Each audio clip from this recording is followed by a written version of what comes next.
In September 2015, Myanmar's democratic stateswoman Aung San Suu Kyi traveled to the country's lawless drug-producing region to publicize the country's urgent need for anti-drug policy.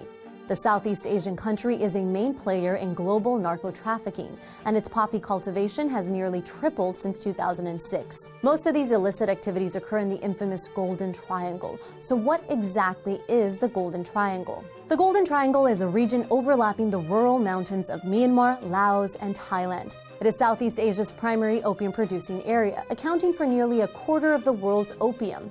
This makes the Golden Triangle the second largest opium producer after Afghanistan.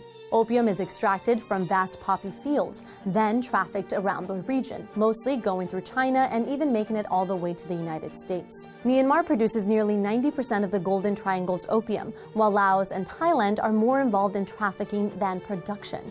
Opium was outlawed in Myanmar in 1962, but it has since become a key player in the country's economy. Hard drugs like meth and heroin bring in an estimated $1 to $2 billion a year, making them the country's second largest export after petroleum gas. Moreover, Myanmar's government is not only powerless to control drug production and trade, they are complicit in the operation. The Golden Triangle's rural mountainous landscape is poorly patrolled and largely governed by armed rebel groups. To combat this, the government deploys their own militaries to the region. However, state-backed militia members often traffic drugs themselves and enjoy legal immunity from prosecution. Perhaps surprisingly, the Golden Triangle's booming opium industry is an indirect result of America's long fight against communism.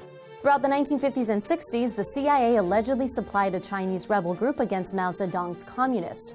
To fund their operations, the rebel group pushed local farmers to ramp up opium production, which the rebels trafficked and sold with U.S. support.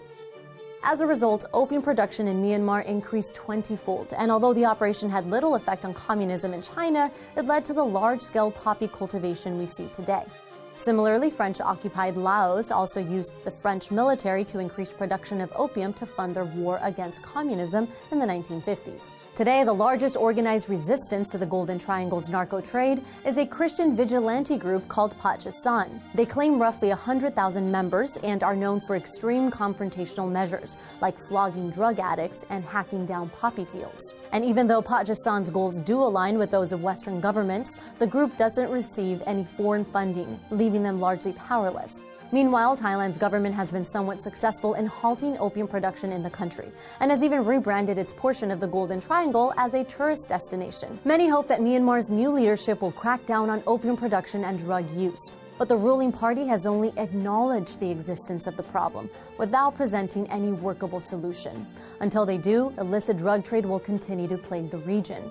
Southeast Asia isn't the only region known for its production of drugs. Pakistan is one of the major producers of heroin in the Golden Crescent and is fueling a massive heroin problem. To learn more, watch our video up top. And if you want to know more about where the world gets its drugs, check out our video at the bottom. Thanks for watching TestTube News. Make sure to like and subscribe for new videos every day.